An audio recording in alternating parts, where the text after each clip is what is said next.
Hello, let's continue our Sudoku adventure with Bridge 2 by Calvinball. A couple of little notes I want to give before we get started on the puzzle. First, we are approaching puzzle number 1000. This is 998.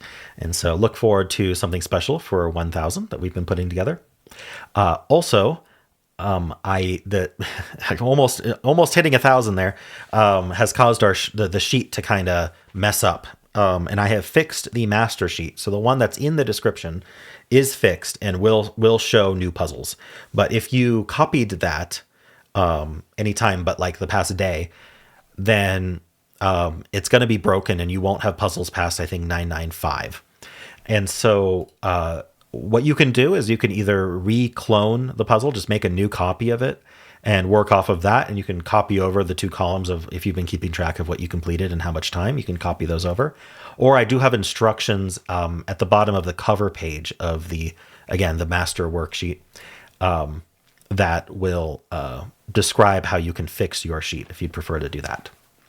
All right, and the third thing is this is a new setter, Calvinball. I'd like to give everyone give a warm welcome to Calvinball as a new adventure setter. Every time I have someone new join, I do like to talk about what is the philosophy here. And so I don't take one-off submissions to Sudoku Adventure. Instead, I have setters who have devoted to periodically setting for the series. Now, they do come in and out, which you probably have noticed, but you'll see the same names over and over again because I have a team of setters who have internalized the philosophy of the series, the difficulty level of the series, and is willing to not only submit puzzles, but also help test the puzzles. And having the setters all test each other not only allows us to make sure puzzles don't slip through that are too difficult, but also allows setters to experience more of what's happening within Sudoku Adventure so they can tune their puzzles better. So if you are a experienced, really somewhat experienced setter. You don't have to be like a super prolific one, but if you are interested in setting for the series, I do have basically a standardized application process, which starts with just messaging me on Discord and letting me know that you'd like to apply. Just have some puzzles prepared, 3+ puzzles that are 6x6s and match the what you think is the adventure difficulty, and that will be your application. All right. Anyway, let's get started on this puzzle. This is called Bridge 2 by Calvinball. And let's go over the rules. We have normal 6x6 Sudoku rules. So in each row, each column, and each 2x3 box, we are placing the digits 1 to 6 exactly once each. We also have killer cages in the grid. So first of all, digits can't repeat in a cage. That's important for here, right? Normally we'd be able to put a 1 here and a 1 here, but we can't do that in this puzzle because that repeats the 1 within this cage. And then finally, the cages have a digit in the top left, which tells you what the sum is of the whole cage. So this could be maybe 2, 3, 4. 2 plus 3 plus 4 is 9. And so that fulfills the one way to fulfill this cage. Now we have additional rules here. If two cages are connected by an edge, both cages will share at least one identical digit. So like this 10 and this 7 cage share an edge, this edge here, which means that they must have at least one digit in common between them. That's pretty neat. And if two cages are connected only by a diagonal, such as this cage and this cage, both cages cannot share identical digits. All right, and that's it. Those are the rules. There's a link in the description if you'd like to try the puzzle yourself, and I'm going to get started right now.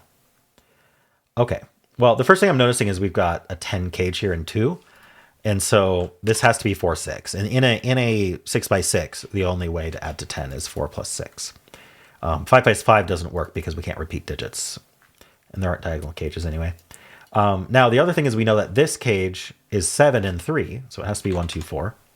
And so the shared digit between this and this is the 4. So that's just kind of happening automatically. But this 1, 2, 4 triple means this can't be 4. So that's a 6 and that's a 4. And that places the 4 down here. Now this 6 cage is either going to be 1 plus 5 or 2 plus 4, but the 4 is gone. So it has to be 1 plus 5, which makes that a 2 and that a 1. All right, so it is true of these cages. This cage has a 1 in it, so does this. This cage has a 4 in it, so does this. But just kind of was forced to do that anyway without that rule. So I'm sure the rule comes into play over here. We need a 3, 6 down here. Okay, so 8 and 3 never has a 6 anyway, but it always has a 1. 8 always has a 1 in it because if you actually showed this in my example earlier, 2 plus 3, if we omit the 1, the smallest we could be is 2 plus 3 plus 4, which is 9, which is already too big. And so we must contain a 1, and this 1-5 pair says it's not here. So this is a 1. And then now we need a 1 in this box somewhere, but we can't put it in this cage because we're not allowed to repeat digits between cages that touch diagonally only. And so this is our 1. 1 looks up, putting a 1 in one of these two. Now, since the 8 cage has a 1, the 9 cage needs a 1 as well. It doesn't have to be this, though. If there was a 1 here, it could be here. But this 9 cage does have a 1, meaning it's not 2, 3, 4, I suppose. Oh, and the 9 cage can't have a 4 or a 6 in it. That seems limiting because it's diagonally touching this 10. So if it doesn't have a 4 or a 6, then the smallest digits we could put in it are 1, 2, 3. That's 6. Okay, well, we know one of them is a 1, so let's put that first. And then if I put a 2, then that would be 3. I'd need a 6 with it. That doesn't work. If I put a 3, that adds to 4. I would need to put a 5 with it. That does work. And if the next biggest digit was, I mean, we can't do the 4 or the 6. The next bit, that's the only options, 1, 3, 5. There are 3 ways to add to 9. There's 1, 2, 6, 1, 3, 5, and 2, 3, 4. So that's probably the easiest way to think about it. All right. Apologize for a little being a little scatterbrained right now. This adds to 7 without the 5. So it's not 2, 5, and it's not 1, 6. So it has to be 3, 4. And so that makes this the 2 and the 6. This is a pair, which has been there for a bit. This is a 3, 5 pair, so that forces this to be 1, making this a 3, 5 pair, forcing this to be 4 and 3. That makes this 5 and 3. All right. Oh, okay. So we actually know that this isn't 3 or 4.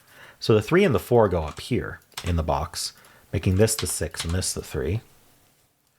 I mean, it should just be Sudoku at this point. These two are 2, 6. Excuse me. These two are 3, 5.